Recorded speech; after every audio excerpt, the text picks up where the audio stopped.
ከዜናዎቹ ጋር ነጻነት ፍቅሩ አብሬያችሁ ቆያለሁ። አብራችሁን ቆዩ።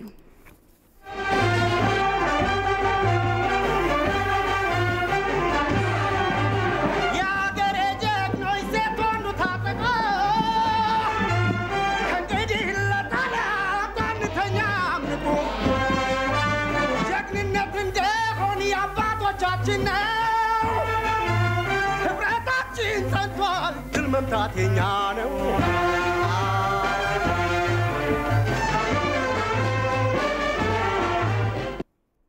ወደ ዝርዝር ዜናዎቹ አልፋለሁ። በሰሜን ወሎ ዞን በአሸባሪው የህወሓት ወራሪ ቡድን ውድመት የደረሰበትን የሸደዎ መቄት የመጀመሪያ ደረጃ ሆስፒታል የጎበኙት የንግድና ኢንዱስትሪ ሚኒስትር አቶ መላኩ አለበል መንግስት ከህዝቡ ጋር በመሆን ሆስፒታሉ የደረሰበትን ጉዳት እንደሚተካ ተናገሩ።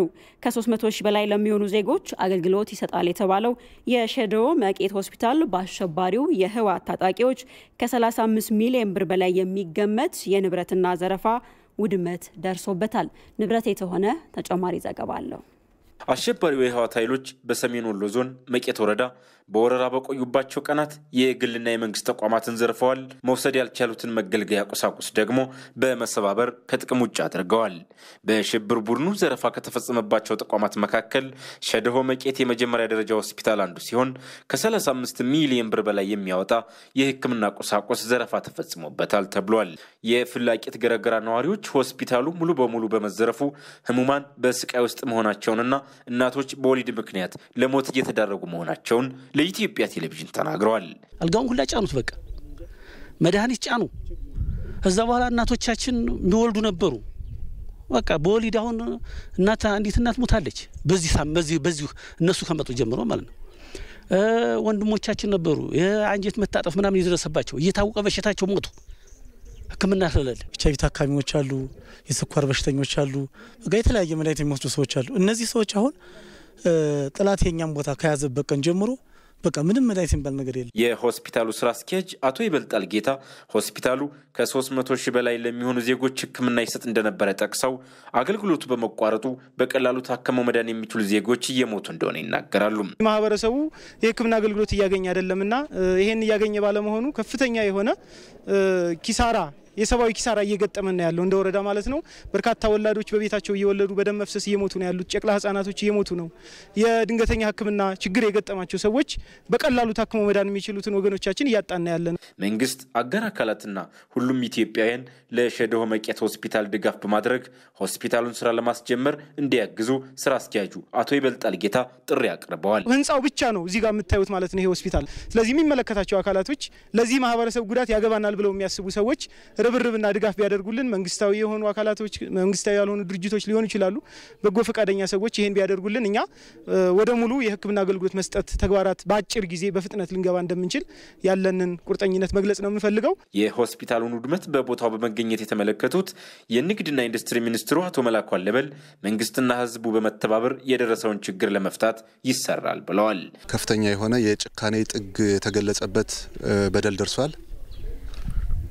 የመንግስት ተቋማት ሙሉ በሙሉ በሚባል ደረጃ ወድመዋል። የሃይማኖት ተቋማት ወድመዋል። ቅርሳቸው ተዘርፏል። የሃይማኖት አባቶች ተገለዋል። ዜጎች በጅምላ ተጨፍጭፈዋል። መጨፍጨፋቸው ብቻ ሳይሆን የግፋቸው ብዛት ከመኖሪያ ቤታቸው ላይ ቀብር እንዲሆን ሁሉ የተደረገባቸው አካባቢዎች አሉ። ሀብት ንብረቶቻቸው ተዘርፈዋል። በርካታ ዜጎች ከመኖሪያቸው አካባቢ ተፈናቅለዋል። የዕለት እርዳታ እንኳን ማግኘት ወደማይችሉበት ደረጃ እንዲደርሱ ነው ያደረጓቸው። ይሄ ወራሪ ኃይል ኢትዮጵያን ለመበተንና ህዝቦቿን ለማጥፋት አልሞ ነው የተንቀሳቀሰው። በአንድ በኩል መስከረም ሳይጠባ ማዕከላዊ መንግስትን የመቆጣጠርና ኢትዮጵያን የመበተን ህልም ይዞ ስለነበረ መከላከያ ሰራዊታችን፣ ልዩ ኃይሉ እና አጠቃላይ ህዝቡ በጋራ ርብርብ ከፊትም ከኋላም ከቀኝም ከግራም ጠላትን በመረበሹ ምክንያት የጠላት ህልም እንዳይሳካ አድርጓል። ነገር ግን ይሄ የደረሰው ጉዳት በደል በግለሰብም ደረጃ በእያንዳንዱ አርሶ አደር እና የከተማ ነዋሪ እንደዚሁ ደግሞ የጋራ መገልገያ የሆኑትን ሀብቶችን በማውደም ረገድ አካባቢው ለከፋ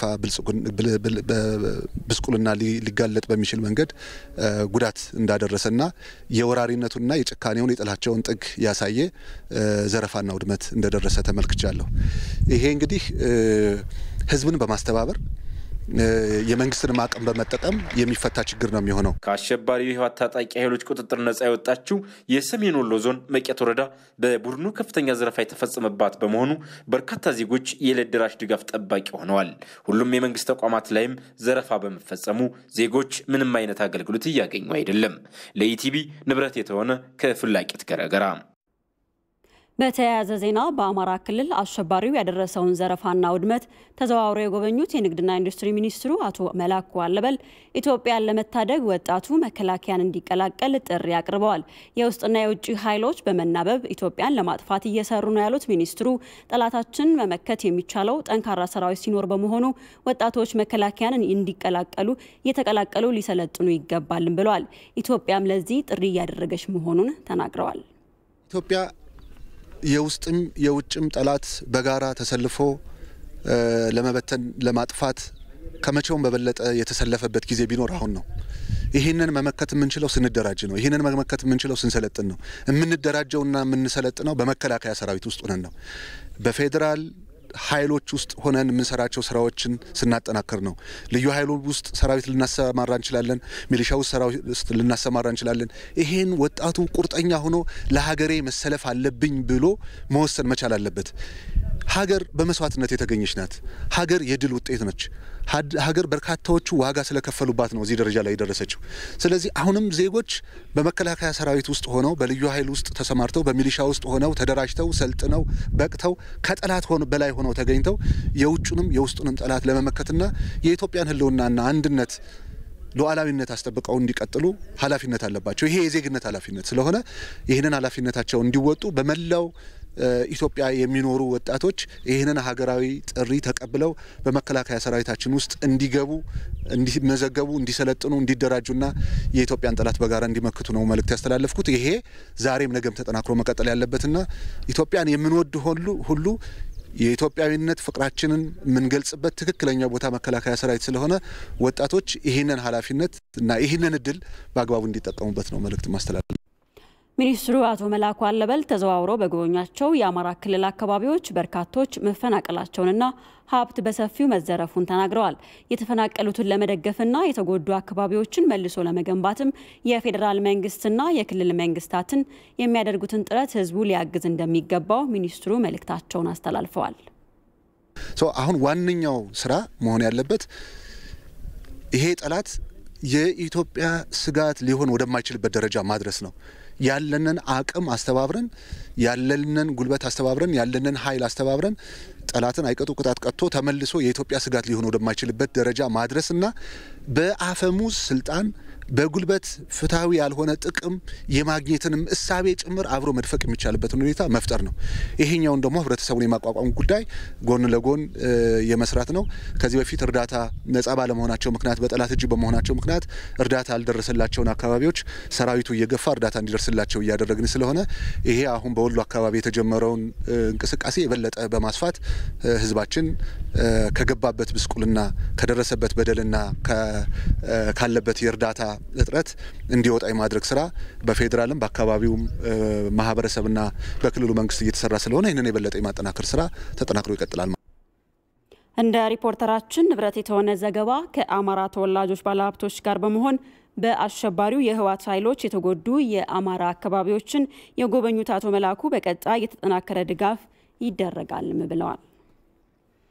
ድንበር የለሽ ዓለም አቀፍ የእርዳታ ተቋማት በከፍተኛ ችግር ውስጥ ለሚገኘው የሰሜን ወሎ ዞን ህዝብ የመድኃኒትና አስቸኳይ አልሚ ምግብ ድጋፍ እንዲያደርጉላቸው ተፈናቃዮች ጠየቁ። አሸባሪው ህወሓት በፈጸመው ወረራ ታፍኖ በመድኃኒት እጦትና በረሃብ ለሚሰቃየው የሰሜን ወሎ ዞን ነዋሪ ዓለም አቀፍ ተቋማትና ሀገራት ትኩረት ይሰጡት በሚል ከዞኑ ተፈናቅለው በደሴ የሚገኙ ዜጎች ድምጻቸውንም አሰምተዋል። ሪፖርተራችን ይመር አደም አስተያየቶቹን እንደሚከተለው አሰባስቧል። ህዝቦቻችን እዛ በቃ እየተራቡ ነው። ሴቶች እየተደፈሩ ነው። ብዙ ፓራላይዝ የሆኑም አቅማቸው እኔ እንጃ መውጣት የማይችሉ አይነ ስውር የሆኑ መርዳት ማንም የሌላቸው አሉ። በረሃብ እያለቁ ነው። መንግስት ይድረስልን። ድንበር የለሽ የሆኑት እነዚህ ቀመስቀለን የመሰለና የምግብ አቅርቦት የሚያቀርቡ አካላት ወደ ሰሜን ወሎ ክፍል ወይም ደግሞ እንዲህ በጁንታው በተከበቡ ወገኖቻችን ሲደርስ አናይም።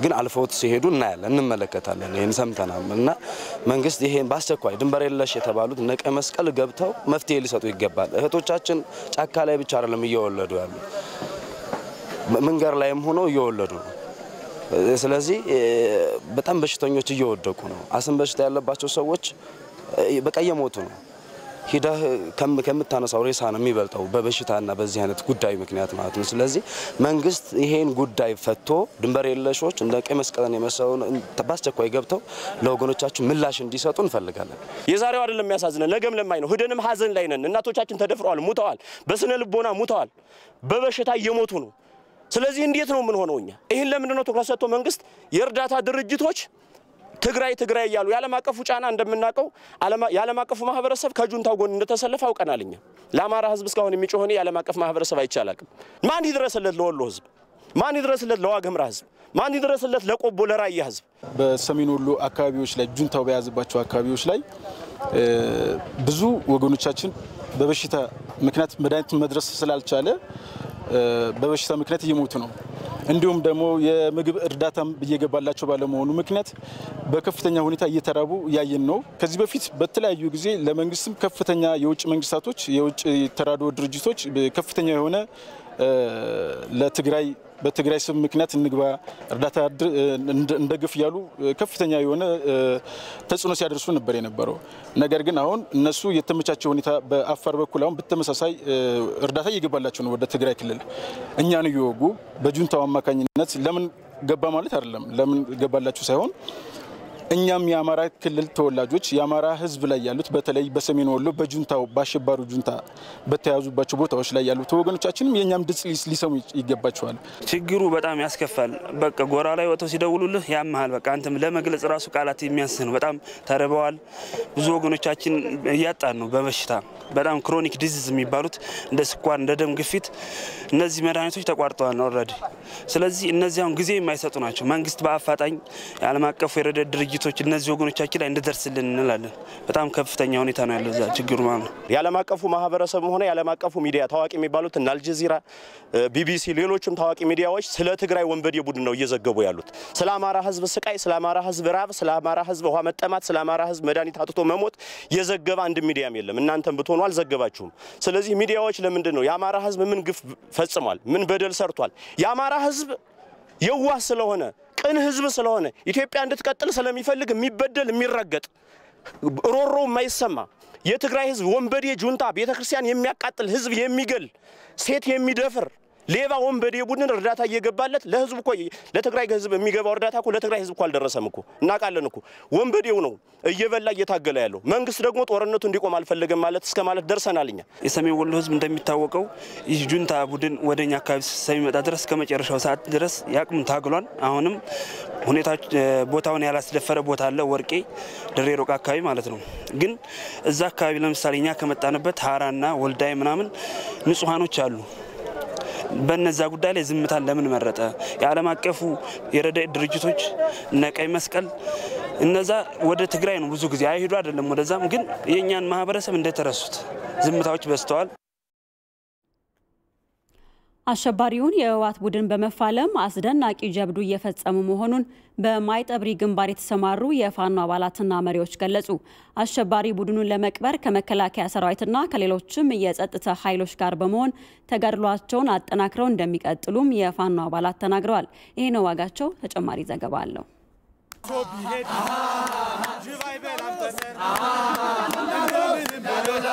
ለሀገር ክብርና ሉዓላዊነት በጽናት በመቆም መሪር መስዋዕትነትን ከፍሎ የሀገርን ሰንደቅ ከፍ ለማድረግ ጠላትን በብርቱ ክንድ በመደምሰስ የትውልድን ሁሉ አንገት ቀና ለማድረግ የተማማሉ የነጻነት ፋናወጊዎች ናቸው።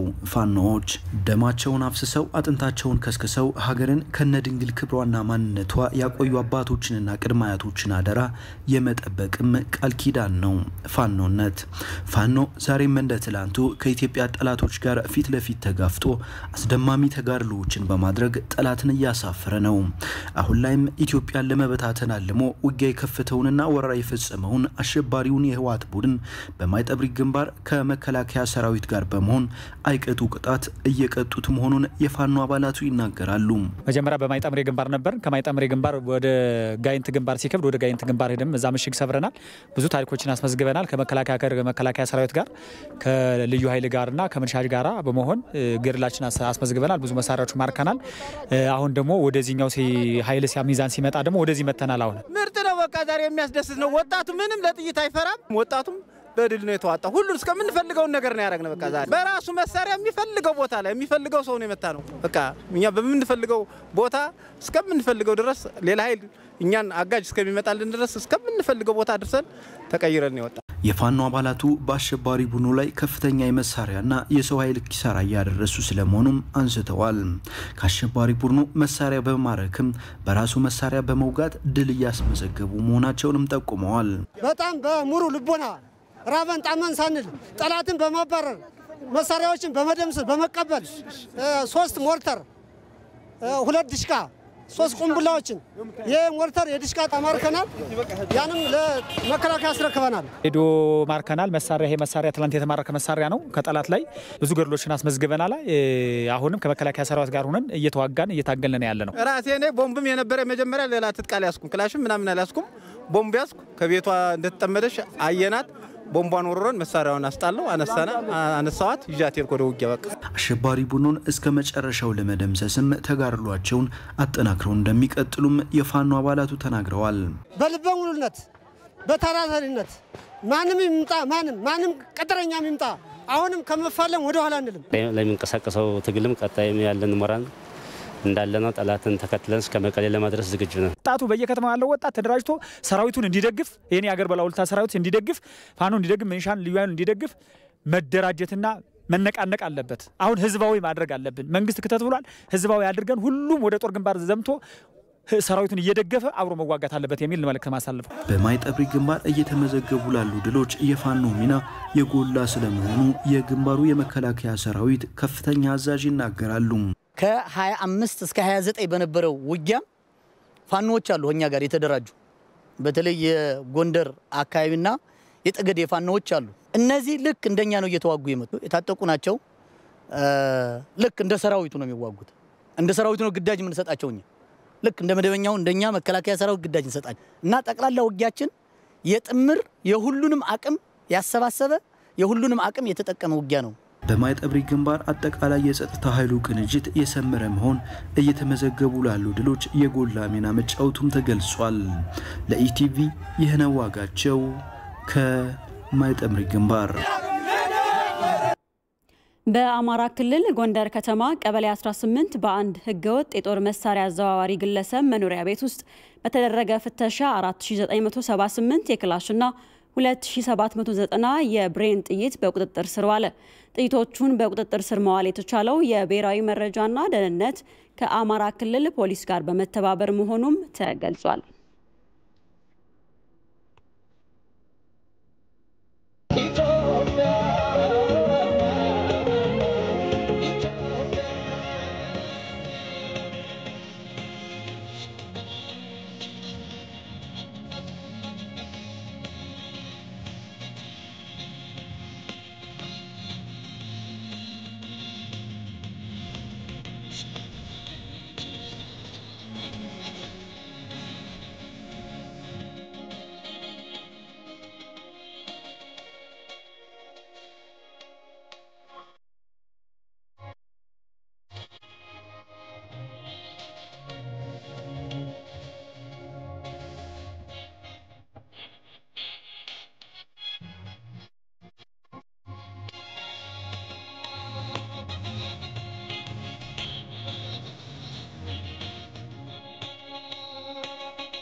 ይህ የኢትዮጵያ ቴሌቪዥን ነው። አራት ማዕዘን ዜናችንም ወደ እናንተ እየደረሰ ይገኛል። ወደ ሌሎች ዜናዎች አልፋለሁ። የአዲስ አበባ ከተማ አስተዳደር በአሸባሪው ህወሓት ለተፈናቀሉ ዜጎች የ385 ሚሊዮን የገንዘብና የአይነት ድጋፍ አደረገ። ለተጎጂዎቹ ድጋፉን ለማድረግ ባህር ዳር የገቡት የአዲስ አበባ ከተማ ምክትል ከንቲባ ወይዘሮ አዳነች አበቤ የተመራው ልዑክ በአማራ ክልል ርዕሰ መስተዳደር አገኘሁ ተሻገር በባህር ዳር ከተማ ከንቲባ ድረስ ሳህሉን ጨምሮ በክልሉ ከፍተኛ የስራ ኃላፊዎች አቀባበል የተደረገላቸው ሲሆን ምክትል ከንቲባ አዳነች አበቤ ድጋፉን ለርዕሰ መስተዳደር አገኘሁ ተሻገር አስረክበዋል። ወይዘሮ አዳነች አበቤ በዚህ ወቅት ባደረጉት ንግግር ለውጡን ተከትሎ ሀገራዊ መግባባትና እርቅ በማድረግ ሀገርና ልማቷን ማስቀጠል በሚል ሽምግልናና ንግግሮች ቢደረጉም እብሪተኞች የሰላም አማራጭ ምርጫቸው ባለመሆኑ ለዘመናት ዋሻ ሆኖ የጠበቃቸውን የሀገር መከላከያ ሰራዊት ማንነት በመለየት ጨፍጭፈዋል፣ ቀጥሎም ወረራን መርጠዋል ብለዋል። ህዝባችን ትግስቱ አትንኩኝ ባይነት እሴቱ በመሆኑ በአንድነት ተነስቷል። የአዲስ አበባ ህዝብም ይህንን አብሮነቱን ለማሳየት ድጋፉን እያሳደገ ነው ሲሉም ገልጸዋል። የአዲስ አበባ ህዝብ ይህንን ጉዳይ ከሰማ ጊዜ ጀምሮ በሁለተኛው ዙር በተከፈተብን ጦርነት ልክ እንደ መጀመሪያው ጊዜ ይሄ የጋራ ጉዳያችን ነው። ህዝባችንን መርዳት አለብን፣ ክልሉንም መርዳት አለብን። የመከላከያ ሰራዊት መላው የጸጥታ ኃይላችንን መደገፍ የእያንዳንዳችን ኃላፊነት ነው በሚል በገንዘብ 350 ሚሊዮን ነው። በአይነት ከ35 ሚሊዮን በላይ ነው። በድምሩ ከ385 ሚሊዮን በላይ ይዘመተናል። እንቀጥላለን። ኢትዮጵያ ተሸንፋ አታውቅም። የአሸናፊነት ስነ ልቦና ነው ተላብሰን ያለ ነው። ይሄ የአሸናፊነት ስነ ልቦና ሌላው ትጥቃችን ነው። ኢትዮጵያውያን ችግር በሚመጣበት ሰዓት ይሰባሰባሉ፣ ይቀራረባሉ፣ ይረዳዳሉ፣ ይተዛዘናሉ። እርስ በርሳቸው የበለጠ አብረው መስራትን ያዳብራሉ። ይሄ ሁሉ ለኛ አቅማችን ነው። ይህንን አቅም በደንብ አድርገን ተጠቅመንበት የቀረውን የጦርነት ምዕራፍ በፍጥነት መጨረስ፣ ህዝባችንን ወደ ነበረበት ደረጃ መመለስ፣ ቀጣይ ኃላፊነቶቻችንን በተለይም ደግሞ ኢትዮጵያ የተለመቻቸውን የብልጽግና ትልሞች እውን ወደ ማድረግ በፍጥነት እንሸጋገራለን ብለን እናምናለን። በከተማ አስተዳደሩ በሽብር ቡድኑ ለተጎዱ ሰዎች የተደረገውን የ385 ሚሊዮን ብር ድጋፍ ተከትሎ የአዲስ አበባ ህዝብና ልዑኩን ያመሰገኑት ርዕሰ መስተዳደር አገኘሁ ተሻገር ከ450 ሚሊዮን በላይ ህዝብ ችግር ውስጥ በመሆኑ የድጋፉ ትርጉም የላቀ ነው ብለዋል። ወራሪው ኃይል በሁሉም ግንባሮች እየተሸነፈ ነው ያሉት ርዕሰ መስተዳደሩ ድሉ ኢትዮጵያን በክፉ ማሰብ የሚያስከፍለውን ዋጋ ለጥላት ሁሉ የሚያረጋግጥ መሆኑንም ገልጸዋል። 351 ሺህ በላይ እስካለፈው ሳምንት ድረስ ዜጎች ተፈናቅለዋል። አንዳንዶቹ የደረሱበት አይታወቅም። በአሁኑ ሰዓት በተጠቀስኩላችሁ ዞኖች ውስጥ ወረራ በተካሄደበት አካባቢ ያለ ከ4 ሚሊዮን ህዝብ በላይ ያለበትን ሁኔታ ብትጠይቅ መረጃ የለኝም። ከፍተኛ የረሃብ ችግር እያጋጠሙ ነው ያለው። ስለሆነም በዚህ ወቅት ለችግር መድረስ ቀላል ነገር አይደለም። ቀላል ትርጉም የሚሰጠው አይደለም። ይህ ህዝብ እየገጠመው ያለ ፈተና ከባድ ፈተና ነው። አገርን ለማዳን እየከፈለ ያለው ፈተና ከባድ ስለሆነ ለአማራ ክልል ህዝብ እንድረስለት ተብሎ ነው። ስለዚህ አሁንም ቢሆን በክልላችን ህዝብ በመላው የአማራ ህዝብ ስም እየተፈናቀለ እየሞተ ባለው ህዝብ ስም ይህን ወራሪ ኃይል ለመታገል በሚያደርገው እንቅስቃሴ መስዋዕትነት እየከፈለ ባለው መላው የጸጥታ መዋቅራችን ስም የከተማ አስተዳደሩና ክብርት ከንቲባዋን እንዳመሰግን ይፈቀድልኝ። ይሄን ኃይል በመጣበት አመጣጥ ዋጋ እንዲያገኝና ሁለተኛ በባንዳነት በተላላኪነት ኢትዮጵያን ለማፍረስ እንደማይችል አስተምሮ ለመላክ የጸጥታ መዋቅራችን የጸጥታ ኃይላችን እየሰራ ነው ያለው። ነገር ግን ይሄን ነገር በድል እንደምንቋጨው በዚህ አጋጣሚ ከአዲስ አበባ ለመጣው የልዑካን ቡድን በልበ ሙሉነት ላረጋግጥላችሁ እችላለሁ።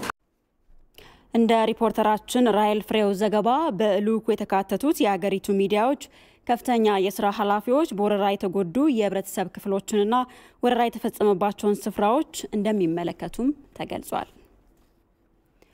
አሸባሪው የህወሓት ቡድንን ለመደምሰስ ቆርጠው መነሳታቸውን በጦላይ ባለሌላ ከፍተኛ ማዕረግተኛ ማሰልጠኛ ትምህርት ቤት ስልጠና ተከታትለው የተመረቁ መሰረታዊ ወታደሮች ተናገሩ። ማሰልጠኛ ትምህርት ቤቱ ብሔራዊ ሀገራዊ ጥሪን ተቀብለው የመከላከያ ሰራዊትን የተቀላቀሉ ወታደሮችንም አስመርቋል። ሰለሞን አበጋዝ ዝርዝር አለው። በጦላይ የባለሌላ ከፍተኛ ማዕረግተኛ ማሰልጠኛ ትምህርት ቤት መሰረታዊ የውትድርና ስልጠና ሲከታተሉ የነበሩ ምልምል ወታደሮች ተመርቀዋል።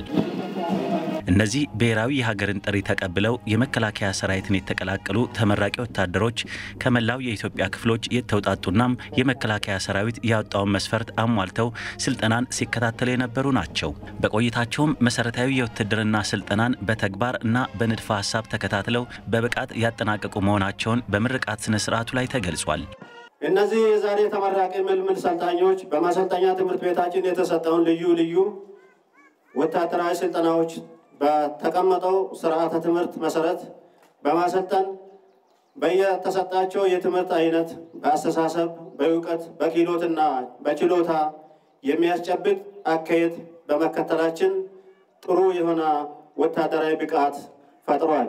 እነዚህ ተመራቂ መሰረታዊ ወታደሮች ሀገር የተጋረጠባትን አደጋ ለመታደግ ክህሎትና ስነ ምግባርን አጣምረው የያዙ ስለመሆናቸውም የማሰልጠኛ ትምህርት ቤቱ ዋና አዛዥ ብርጋዴር ጀነራል ጦምሲዶ ፊታሙ ተናግረዋል። የመከላከያ የሰው ሀብት አመራር ዋና መምሪያ ኃላፊ ሜጀር ጀነራል ሀጫሉ ሸለማ በበኩላቸውም የኢትዮጵያ የክፉ ቀን ጀግኖችና ደራሾች ናቸው ብለዋል።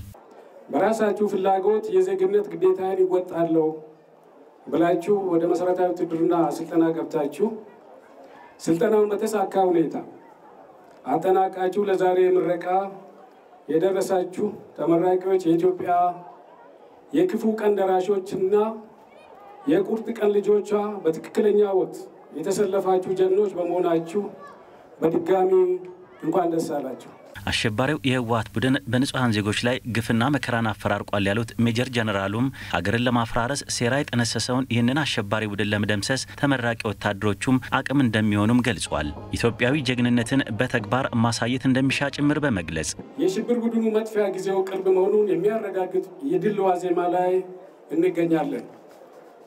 ውድ ተመራቂዎች ዛሬ ስልጠናችሁን በማጠናቀቅ ወደ ጀግና ሰራዊታችን ስትቀላቀሉ ቀጣይ የሚጠብቃችሁ በጀግና ሰራዊታችን ከፍተኛ ምት እየተፍረከረከ የሚገኘውን አሸባሪ ቡድን በቆራጥነት በመደምሰስ የሀገራችንን ሰላም ማረጋገጥ ነው። ይህንን እውን ለማድረግ ከፍተኛ ጀግንነትን በመፈጸም ጠላትን እየቀጣ ያለውን ጀግና ሰራዊታችን በመቀላቀል ኃያል ክንዳችሁን በጠላት ላይ በማሳረፍ ታሪክ እንደምትሰሩ መንግስትና ህዝባችን ሙሉ እምነት አለው። ተመራቂ መሰረታዊ ወታደሮች መከላከያ ሰራዊትን የመቀላቀላቸው ዋና ሚስጥር የሀገርና የህዝብ አለኝታ መሆን ስለፈለጉናም አሸባሪው ህወሓትን ከናካቴው ለመደምሰስ ነው ብለዋል። ስልጠናውም ስንቅ እንደሆናቸውም ገልጸዋል። አሸባሪውን ህወሓት ለመደምሰስና ስሩን ለመንቀል ቆርጠን ነው የመጣነው። ሙሉ የወታደራዊ ብቃትም ጨብጠናል። ካሁን በኋላ ወደ ኋላ የለም ወደፊት እንጂ ኢትዮጵያ ትቅደም እላለሁ። ወታደር መሆን በጣም እወደዋለሁ። አሁንም ስለሆንኩም ከብራሳውን መለየውን ዛሬ ስለብሰው በጣም ትልቅ ሰው መስሎ ነው የታየኝ እንደራሴ ማለት ነው። በጣም ነው ማከብረው። በቃ ይሄ አረማን የሚባለው ጁንታ ስሰማ በቃ ይሄ ነገር በቃ ውስጤ በጣም እየረበሸ ስለነበረ በቃ ጁንታን ለማጥፋት ነው የመጣሁት። ጁንታውን ለመደምሰስ ያለኝ ዝግጁ በጣም ጥሩ ዝግጁ ላይ ነው። ሀገሬ ብዬ ነው የመጣሁት።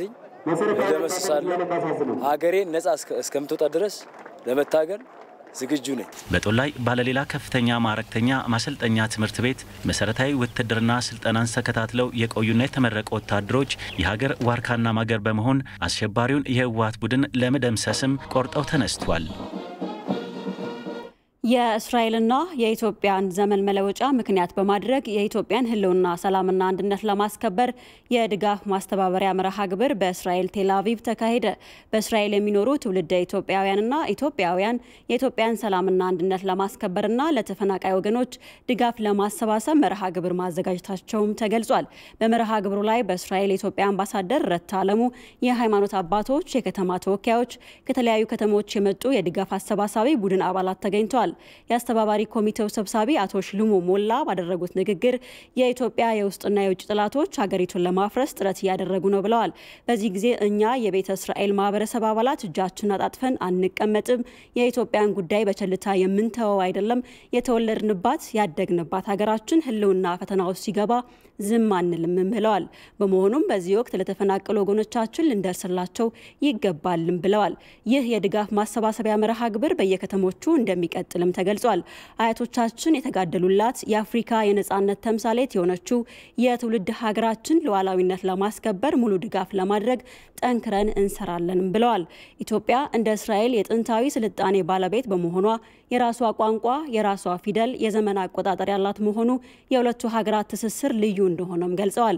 በሀገራችን የተጀመረው ለውጥን ለማስቀጠል ጠንካራ መሰረት የተጣለበት መሆኑንም ጠቅሰዋል። ትህነግና ሸኔ አሸባሪዎች የጠላቶቻችንን ዓላማ ለማሳካት ኢትዮጵያን እናፈርሳለን በማለት የጀመሩትን ጥቃት ለመቀልበስና የሀገራችንን ህልውና ማስከበር በሚደረገው ትግል የዲያስፖራ አባላት የሚያደርጉት አስተዋጽኦ ከፍ ያለ ግምት የሚሰጠው መሆኑንም አስረድተዋል። መንግስታችን የኢትዮጵያን ህልውና ለማስከበር በሚያከናውናቸው ተግባራት በእስራኤል የሚኖሩ ትውልደ ኢትዮጵያውያን የጀመራችሁትን ሁለገብ ድጋፍ አጠናክራችሁ ቀጥሉ ሲሉም ጥሪ አቅርበዋል። የኪነ ጥበብ ባለሙያዎች በዕለቱ የህዝቡን ወኔ የሚቀሰቅስና ወቅታዊ መልእክት የያዙ ሙዚቃዎች ማቅረባቸውን እስራኤል ከሚገኘው የኢትዮጵያ ኤምባሲ ያገኘነው መረጃ ያመለክታል።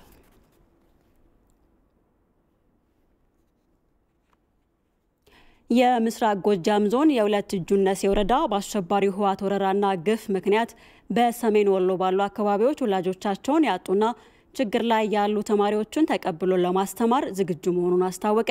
የወረዳ ዋና አስተዳዳሪ አቶ ተመስገን ዘውዴ ለኢትዮጵያ ፕሬስ ድርጅት እንደተናገሩት በአሸባሪው ህወሓት ወረራና ቡድኑ በለከሰው ጦርነት ምክንያት ወላጆቻቸውን ያጡ ተማሪዎችን ትምህርት ቤታቸውንም ሆነ ቤት ንብረታቸው የወደመባቸውና የተቸገሩ ተማሪዎችን እንዲሁም ወላጆቻቸው በአሁኑ ሰዓት በህልውና ዘመቻው ግንባር ላይ የሚገኙ ተማሪዎችን ለመቀበል ዝግጁ ሆነዋል።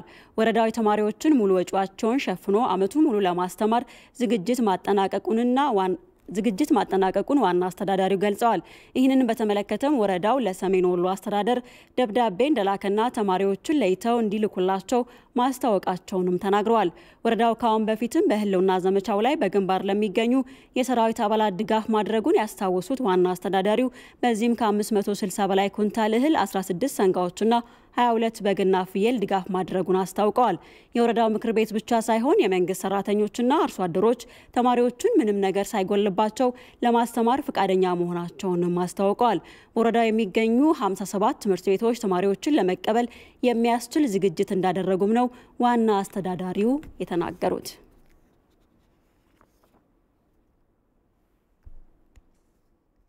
የፊልም ባለሙያው ቴድሮስ ተሾመ በቅርቡ ወደ ኢትዮጵያ ለጉብኝት ለሚመጡት የአሜሪካ ኮንግረስ አባልና በኮንግረሱ የአፍሪካ ጉዳዮች ኮሚቴ ሰብሳቢ ለሆኑት ኬረን ባስ ወቅታዊ የኢትዮጵያን ሁኔታ በሚመለከት አስረድተዋቸዋል። ከዚህ በፊትም በውጭ የሚኖሩ ኢትዮጵያውያን ለኮንግረሱ አባል ኬረን ባስ ስለ ኢትዮጵያ ጉዳይ በተደጋጋሚ ጊዜ ማስረዳታቸው የሚታወስ ነው። ተስፋዬ ለሜሳ ተጨማሪ ዘገባ አለው። አንድም ባለመፈለግና ለአሸባሪ ህወሓት ውግንና በመቆም ሌላው ደግሞ ቡድኑ በሚያሰራጫቸው ሐሰተኛ መረጃዎች ምክንያት ዓለም አቀፉ ማህበረሰብ ስለ ኢትዮጵያ ወቅታዊ ሁኔታ የተሳሳተ አቋም እየያዘ ይገኛል። ይህን አጋጣሚ በመጠቀምም አንዳንድ ሀገራት በኢትዮጵያ ላይ ጫና ለማሳደር ሲሰሩ ቆይተዋል። አሸባሪው ህወሓት በኢትዮጵያውያን ላይ እየፈጸመ ስላለው ግፍ ዓለም አቀፉ ማህበረሰብ እንዲያውቀው ለማድረግ በውጭና በሀገር ውስጥ የሚኖሩ ኢትዮጵያውያን እየሰሩ ይገኛሉ። የፊልም ባለሙያው ቴድሮስ ተሾመ በቅርቡ ወደ ኢትዮጵያ ለስራ ጉብኝት ለሚመጡት የአሜሪካ ኮንግረስ አባልና በኮንግረሱ የአፍሪካ ጉዳዮች ኮሚቴ ሰብሳቢ ለሆኑት ኬረን ባስ የኢትዮጵያን ሁኔታ በሚመለከት በዝርዝር አስረድቷቸዋል። Yes, I'm good. Congresswoman, how are you? It's very great to see you here. አሸባሪው ህወሓት ከ30 ዓመታት በፊት ወደ ስልጣን ሲመጣ በኢትዮጵያ የማይታወቀውን የዘር ፖለቲካ በመተግበር ህዝቦች ከመተማመን ይልቅ በጥርጣሬ እንዲተያዩ በማድረግ አሁን አገሪቱ ለገባችበት ችግር ምክንያት መሆኑን ነግሯቸዋል። After introducing 11 ethnic based geographical locations and changed the names of the provinces to their respective tribal names. Before there was no tribal name. It was just geographical names. I was born in Jimma. It's now called Oromia. አሸባሪው ህወሓት ስልጣን ከያዘ በኋላ ከዚህ በፊት በአካባቢዎች መጠሪያ ስያሜ የነበሩ ክልሎች በዘር ስያሜ እንዲጠሩ በማድረግ በሰዎች መካከል ክፍፍል እንዲፈጠር ተደርጓል። እኔ አሁን ለምሳሌ ከጅማ ነው የመጣሁት። ከዚህ በፊት በማይጠራበት በዘር ስያሜ ኦሮሚያ ተብሎ እንዲጠራ ሆነ። ስለዚህ አሁን ላይ እኔ ከኦሮሚያ ነው የመጣሁት ነው የምለው እንጂ ከጅማ አልልም። ይህ ብቻ አይደለም። ኢትዮጵያ የ3000 ዓመት ታሪክ ያላት ሀገር ናት። ይህንን ነው ህወሓት በ27 ዓመት ቆይታው ያጠፋው ያበላሸው። አሸባሪው ህወሓት ኢትዮጵያን ሲገዛ አንድም ቀን በዜጎች ተቀባይነት አግኝቶ አያውቅም ያለው የፊልም ባለሙያው ቴድሮስ ተሾመ አስተዳደሩ እስኪወድቅ ድረስ በተቃውሞ የታጀበ እንደነበረም አስታውሷል። Dear Madam Congress, during the last 27 years of EPRDF's leadership in Ethiopia, የተከበሩ ኮንግረስ አባል ህወሓት ባለፉት 27 ዓመት የዘር ፖለቲካው ያንገሸገሻቸው ጥቂት የቡድኑ አባላትና ቤተሰቦቻቸው የሚበለጽጉበትን ስርዓት በመቃወም በየዓመቱ ረብሻ ይነሳ። ይህ ሲሆን የነበረው ታዲያ በሀገር ውስጥም በውጭም በሚኖሩ ኢትዮጵያውያን ነው። ነገር ግን አሜሪካን ጨምሮ ሌሎችም የውጭ ሀገራት ለዚህ ተቃውሞ ትኩረት አልሰጡትም። እንግዲህ ህወሓት በስልጣን ዘመኑ ሁሉ ተወዶና ተቀባይነት አግኝቶ ሳይሆን ሲገዛ የነበረው በአምባገነንነት ስርዓቱ ነው። አሸባሪው ህወሓት ከስልጣኑ በውርደትና በሽንፈት ከወረደ በኋላ በከፈተው ጦርነት በንጹሃን ዜጎችና በመሰረተ ልማቶች ላይ ግፍ እየፈጸመ እንደሚገኝ ለኮንግረስ አባሏ ኬረን ባስ ነግሯቸዋል። ቡድኑ ከኢትዮጵያ አልፎ ለምስራቅ አፍሪካ ሰላም ስጋት በመሆኑ የአሜሪካ መንግስት አሸባሪውን ከመደገፍ ተቆጥቦ ከኢትዮጵያ ጋር እንዲቆም ጠይቋል። If you want a strong nation in the Horn of Africa, Madam Congresswoman, please stand with Ethiopia. የተከበሩ የኮንግረስ አባል ጠንካራ የአፍሪካ ቀንድ ሀገራት የምትፈልጉ ከሆነ ከኢትዮጵያ ጎን እንድትቆሙ ጠይቃለሁ። ኢትዮጵያ የማትረጋጋ ከሆነ ሙሉ የአፍሪካ ቀንድ ሀገራትም ሰላም አያገኙም። ምክንያቱም አሸባሪው ህወሓት ለኢትዮጵያ ብቻ ሳይሆን ስጋት የሆነው ለአካባቢው ሀገራትም ጭምር ነው። ስለዚህ አሜሪካ ለአሸባሪው ቡድን ከመወገኗ እንድትቆጠብና እጇን ከኢትዮጵያ ላይ እንድታነሳ ጠይቃለሁ። And thank you, Madam Congresswoman, for listening to me. ኢትዮጵያ ሉዓላዊት ሀገር በመሆኗ የውስጥ ችግሯን በራሷ መፍታት እንደምትችል አሜሪካ ልትረዳ እንደሚገባ አሳስበዋል። የፊልም ባለሙያው ቴድሮስ ተሾመ ኢትዮጵያ ለኢትዮጵያውያን በውጭ ሀገር የሚኖሩ ኢትዮጵያውያንም በተደጋጋሚ ጊዜ ለአሜሪካ የኮንግረስ አባሏ ኬረን ባስ ወቅታዊ የኢትዮጵያን ሁኔታ አስመልክተው እያስረዱ ይገኛሉ። ሲኤንኤን የመገናኛ ብዙሃን በኢትዮጵያ ላይ እያወጣ ያለውን የሐሰት መረጃና ፕሮፓጋንዳ በፍጥነት ሊያቆም እንደሚገባ በካሊፎርኒያ ስቴት ዩኒቨርሲቲ የሕግና የፖለቲካ ሳይንስ መምህር ትውልደ ኢትዮጵያዊ ፕሮፌሰር አለማየሁ ገብረማርያም አሳሰቡ። ሲኤንኤን በተደጋጋሚ ኢትዮጵያ ላይ የሚያወጣቸው ዘገባዎች የተሳሳቱና ሚዛናዊ ያልሆኑ ናቸው ሲሉም ገልጸዋል። ፕሮፌሰር አለማየሁ በድረገጻቸው ላይም ጉዳዩን በሚመለከት ጽሑፍ አስፍረዋል። ዮሐንስ ፍስሐ ተጨማሪ ዘገባ አለው። ትውልድ ኢትዮጵያዊና በካሊፎርኒያ ስቴት ዩኒቨርሲቲ የሕግና ፖለቲካል ሳይንስ መምህሩ ፕሮፌሰር አለማየሁ ገብረማርያም ወይም አልማርያም የአሜሪካው ሲኤንኤን የመገናኛ ብዙሃን በኢትዮጵያ ላይ ባወጣቸው የተሳሳቱ ዘገባዎችን በተመለከተ ዘገባውን የሚተችና የሚያጋልጥ ጽሑፍም አወጥተዋል። ፕሮፌሰር አለማየሁ በግል ድረገጻቸው ባወጡት ሰፊ ጽሑፍም ሲኤንኤን ምን ያህል ከጊዜ ወደ ጊዜ እንደ ውቅያኖስ የሰፋና የጠለቀ የውሸት መፈልፈያ ጣቢያ እንደሆነ በመረጃ በማስደገፍ መገናኛ ብዙሃኑን ተችተዋል። ፕሮፌሰር አለማየሁ ለጽሑፋቸው ማስረጃም እንዲሆን አሃዛዊ መረጃዎችን አስፍረዋል። ሲኤንኤን እንደ ፈረንጆቹ 2020 አቆጣጠር መጀመሪያ ባለው ሩብ ዓመት በአስደንጋጭ ሁኔታ ተመልካች እንዳሽቆለቆለበት ገልጸዋል። ሲኤንኤን በሚያወጣቸው የውሸትና ሚዛናዊ ያልሆኑ ዘገባዎች ከፍተኛ ተመልካች በሚኖረው መደበኛ የአየር ሰዓት ሽፋንም ተመልካች ከዓመት ዓመት እስከ 57 በመቶ በከፍተኛ ሁኔታ እየቀነሰበት መሆኑን የመገናኛ ብዙሃኑ ምን ያህል እየወደቀ እንደሆነ ማሳያ መሆኑንም ፕሮፌሰር አለማየሁ በጽሑፋቸው ጠቅሰዋል። በፈረንጆቹ 2021 መጋቢት ወርም ሲኤንኤን በከፍተኛ ሁኔታ በመደበኛና ሌሎች የአየር ሰዓት ሽፋኑ በተመልካች ድርቅ የተመታ እንደሆነም በጽሑፋቸው አንስተዋል። በሁሉም መመዘኛዎች ከታየ ፈረንጆቹ እንደሚሉት ሲኤንኤን የሎ ጆርናሊዝም የሚተገብር ይህም ትርፍ ለማግኘትና ተመልካቾች ለማብዛት አይን የሚይዙና ከእውነት ይልቅ ስሜት የታጨቀባቸው ዘገባን በመስራት የተጠመደ የሙያ ስነ ምግባርን የሚያከብር እንደሆነም ፕሮፌሰር አለማየሁ በጽሑፋቸው አስፍረዋል። ከላይ በተጠቀሱት መመዘኛዎች ሲኤንኤን ሲታይ በኢትዮጵያ ላይ ያወጣቸው ዘገባዎችም ስሜት የታከለበትና የውሸት መረጃን እውነት አስመስሎ ያቀረበ እንደነበርም ሁለት ዘገባዎቹን በአብነት በማንሳት ፕሮፌሰሩ መገናኛ ብዙሃኑን ተችተዋል። በቀዳሚነት ሲኤንኤን ጳጉሜ 4 ወይም በፍረንጆቹ ሴፕቴምበር 9 2021 ጠቅላይ ሚኒስትር አብይን በሚመለከት ያወጣውን ዘገባ ተችተዋል። ሲኤንኤን ገና ዘገባውን ሲጀምር የተጠቀመው የዜና መግቢያ ወይም ኒውስ ሊድ ምን ያህል ሚዛናዊነት የጎደለው እንደሆነ ማንሳት በቂ እንደሆነ ፕሮፌሰር አለማየሁ በጽሁፋቸው ገልጸዋል። ይህም በዜናው መግቢያ ጠቅላይ ሚኒስትር አብይ ከዓለም የሰላም ኖቤል ተሸላሚነት በአንድ ጊዜ ዓለም ፊቱን ያዞርባቸው መሪ በማለት የለየለት ወገንተኛና ሚዛናዊ ያልሆነ የዜና መግቢያ መጠቀሙን አንስተዋል። በዚህ ዘገባም ጠቅላይ ሚኒስትር አብይ ለሀገር የሰሩትን በጎ ነገር ሙሉ በሙሉ በመካድ ወንጀለኛ ብቻ አስመስሎ ለመሳል የሄደበት ርቀት ምን ያህል ሚዛናዊነት የጎደለው ሚዲያ መሆኑን ያሳያል ብለዋል ፕሮፌሰር አለማየሁ። ሲኤንኤን ከአንድ ቀን በኋላ ባወጣው ዘገባም የለየለት ገበያና የአሸባሪውን ፍላጎት ለማሳካት ያለመ የሙያ ስነ ምግባርን ያልተከተለ በአንጻሩ የሞቅ ጋዜጠኝነት ወይም ደግሞ የሎ ጆርናሊዝምን የተገበረበት መሆኑንም ፕሮፌሰሩ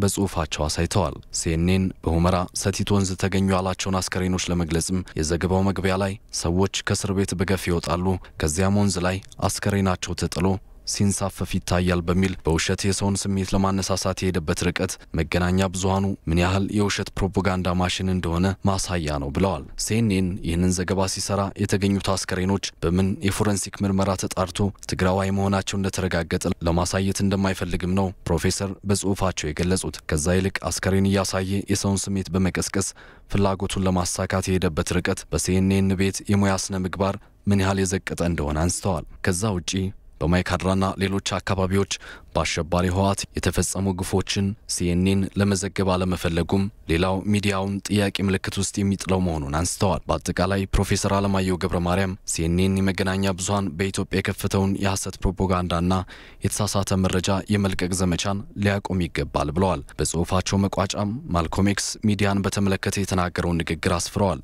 ሚዲያ የብዙሃኑን አእምሮ የመያዝ አቅም አለው። በዚህም ጥንቃቄ ካልታከለበት ወንጀለኛውን ንጹሑን ወንጀለኛ አስመስሎ የማቅረብም አቅም አለው። በዚህ የማልኮም ኤክስ አባባል ሲመዘን ሲኤንኤን ወንጀለኛን ንጹሕ አድርጎ የሚያቀርብ ሆኖ ተገኝቷል። በደቡብ ክልል የነጩ ፖስታ ጎርፍ ወደ ነጩ ቤተ መንግስት ዘመቻ ተጀመረ። አሸባሪው የህወሓት ጁንታ ለዓለም አቀፉ ማህበረሰብ የተሳሳተ መረጃ በመስጠት የኢትዮጵያን ገጽታ ለማጠልሸት ሌት ተቀን ከፍተኛ ዘመቻ እያደረገ ይገኛል። በተለይም ደግሞ በመላው ዓለም የሚገኙ የአሸባሪው ህወሓት ቡድን አባላትና ጀሌዎቹ በኢትዮጵያ ላይ የውሸት መረጃ በማሰራጨት ያልተገባ ጫና እያሳደሩ መሆኑም ይታወቃል። ይህንን የቡድኑን ሴራ ለማክሸፍና ተጨባጭ እውነታውን ለማሳወቅ የነጩ ፖስታ ጎርፍ ወደ ነጩ ቤተ መንግስት የሚል ሀገር አቀፍ ዘመቻ መጀመሩም ይታወቃል።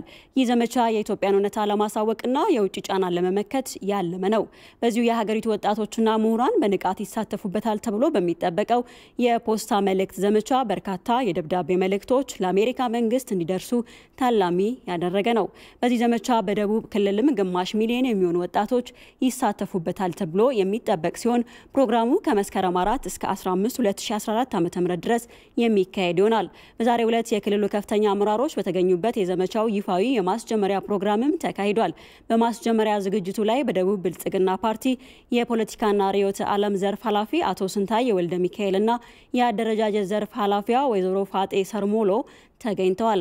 አቶ ስንታየ ወልደ ሚካኤል በዚህ ወቅት እንዳሉት ፕሮግራሙ ባልተገባና በተሳሳተ መረጃ በሀገራችን ላይ እየደረሰ ያለውን ዲፕሎማሲያዊ ጫና ለመመከት ታሳቢ ያደረገ ነው። የመልእክት ዘመቻው የዜጋ ዲፕሎማሲ አንዱ አካል ተደርጎ የሚወሰድና በማህበራዊ ሚዲያ የሚደረገውን ንቅናቄ የሚያግዝ እንደሆነም አቶ ስንታየው ተናግረዋል። በወረዳና በከተማ አስተዳደር ነዋሪ የሆኑ ወጣቶች የነቃ ተሳትፎ በማድረግ የሀገራችንን ገጽታ ለማጠልሸት የሚደረገውን እኩይ ዘመቻ እንዲያከሽፉ ኃላፊው ጠይቀዋል። በዚህ ብቻ ሳይሆን በማህበራዊ ሚዲያ ረገድም ሁሉም ዜጎች ተሳትፎ ሊያደርጉ እንደሚገባም አሳስበዋል። በፖስታ መልእክት ዘመቻው ተጨባጭ እውነታን በማሳወቅ ዓለም አቀፉ ማህበረሰብ ከኢትዮጵያውያን እውነት ጎን እንዲቆም ለመጠየቅ ያለመ መሆኑም ተገልጿል። ይህ የመልእክት ዘመቻ የአሸባሪ ቡድን ሴራና ግፍ ለዓለም አቀፉ ማህበረሰብ ለማሳወቅ የሚያስችል እንደሆነም በማስጀመሪያ ፕሮግራሙ ላይ ተጠቁሟል። ዘገባው የደቡብ ክልል ኮሚኒኬሽን ጉዳዮች ቢሮ ነው። ነጩን ፖስታ ወደ ነጩ ቤተ መንግስት የፍርሚያ ማሰባሰቢያ ንቅናቄ በሲዳማ ክልል ብልጽግና ፓርቲ ከፍተኛ አመራሮችና የወጣት አደረጃጀት አመራሮች በተገኙበት በይፋ ተጀምሯል። ንቅናቄውን ያስጀመሩት የክልሉ ብልጽግና ፓርቲ ጽሕፈት ቤት ኃላፊ አቶ አብርሃም አርሻሎ እንደገለጹት የህወሓት የሽብር ቡድን በሀገራችን ህዝብና በንጹሃን ዜጎች ላይ እያደረሰ ያለውን ጥቃትና የሽብር ተልዕኮ ለዓለም አቀፉ ማህበረሰብ እንዲረዳ በተለይም የአሜሪካ መንግስት ከእውነት ጎን እንዲሰለፍ ለማስገንዘብ በማሰብ ዘመቻው መጀመሩን አሳውቀዋል። ኃላፊው አክለውም እውነታው ለአሜሪካ መንግስት እንዲደርስ ሁሉም የህብረተሰብ ክፍል ተሳትፎ እንዲያደርግ ጥሪ አቅርበዋል። የክልሉ ሴቶች ህጻናትና ወጣቶች ቢሮ ምክትል ኃላፊና የወጣት ዘርፍ አስተባባሪ የሆኑት ወጣት አክሊሉ አለሙ በበኩሉ ዘመኑ የሚጠይቀውን የዲፕሎማሲ አካሄድ በተከተለ መንገድ የአሜሪካ መንግስት እያሳደገ ያለውን ያልተገባ ጫና የኢትዮጵያ መንግስት እንዳልተቀበለው ለማስገንዘብ ይረዳ ዘንድ ዘመቻው መዘጋጀቱን አስረድተዋል። በክልሉ በሚገኙ በሁሉም ወረዳዎች የሚገኙ ወጣቶችና የተለያዩ የህብረተሰብ ክፍሎች ዘመቻውን በመቀላቀል እንዲሳተፉ እየተሰራ ይገኛልን ብለዋል። ዘገባው የሲዳማ ኮሚኒኬሽን ጉዳዮች ቢሮ ነው።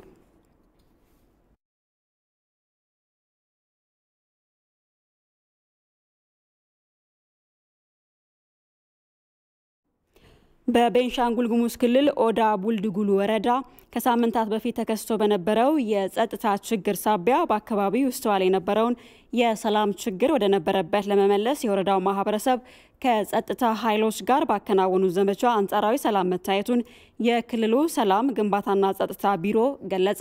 የሀገር መከላከያ ሰራዊትም በአካባቢው አስተማማኝ ሰላም እንዲኖር እየሰራ መሆኑም አስታውቋል። ሪፖርተራችን ጀማል አህመድ ተጨማሪ ዘገባ አለው። በቤንሻንጉል ጉሙዝ ክልል ኦዳ ቡልድጉሉ ወረዳ ከሳምንታት በፊት በተለያዩ ቀበሌዎች ተከስቶ በነበረው የጸጥታ ችግር በርካቶች ከቤት ንብረታቸው ተፈናቅለዋል። በተለይ ሴቶችና ህጻናት ላይ ችግሩ የከፋ መሆኑን የወረዳው ዋና አስተዳዳሪ አቶ በክሪ አብዱላሂ ገልጸዋል። በወረዳው በታጣቂዎች ተከስቶ በነበረው ድንገተኛ ጥቃት ከ14000 በላይ ዜጎች ከቤት ንብረታቸው መፈናቀላቸውን ዋና አስተዳዳሪው ገልጸዋል። ከ6 ቀበሌዎች ወደ 14296 ማህበረሰብ ተፈናቅሎብናል። ከዚህ ውስጥ ከ5 ዓመት በታች 1896 በርካታ ተጠቂዎች ህጻናቶች አሉ። በተመሳሳይ መልኩ 186 ነፍሰ ጡር እናቶች አሉበት። ይሄ ሲባል ሰው ከቤት ንብረቱ ሲፈናቀል መጠለያ ያሻዋል፣ በሁሉም ዘርፍ ማለት ነው። የሚበላው ነገር፣ አስፈላጊ ነገሮች፣ አልሚ ምግቦች ለህፃናት ወቅቱም ክረምት ከመሆኑ የተነሳ እነዚህ ሰዎች በርካታ የሸራ እጥረት አለባቸው። የተሰጡን ሸራዎች ለአንድ ቤተሰብ 10 ቤተሰብ ያለ ሰው 1-2 ሸራ ነው የሚሰጠው። ወቅቱም ክናብ ስለሆነ እርጥባማ ነው።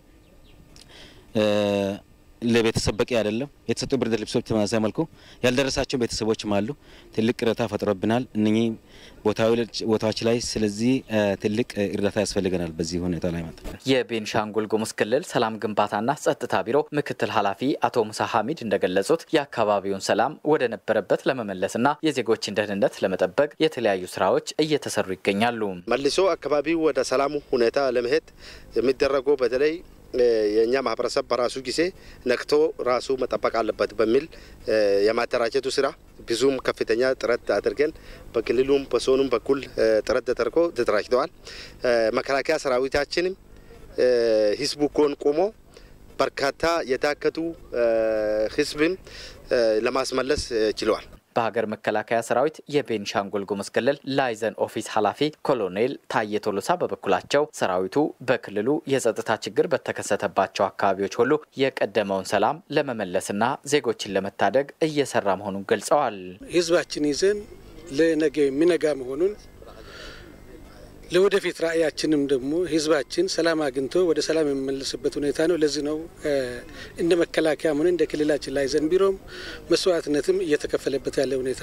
ከተለያዩ የወረዳው ቀበሌዎች በ3 ጊዜያዊ ማዕከላት የተሰባሰቡት እነዚህ ዜጎች የሚደረግላቸው ሰብአዊ ድጋፍ ተጠናክሮ እንዲቀጥል ጠይቀዋል። ለኢቲቪ ጀማል አህመድ ነኝ ከአሶሳ ዞን ኦዳ ቡልድጉሉ። ተመልካቾቻችን ኢቲቪ 4 ማዕዘን ዜናችን በ7 ሰዓት ተመልሶ ዳግም ወደ እናንተ ይገናኛል። እስከዛው መልካም ቆይታ ያመላችሁ።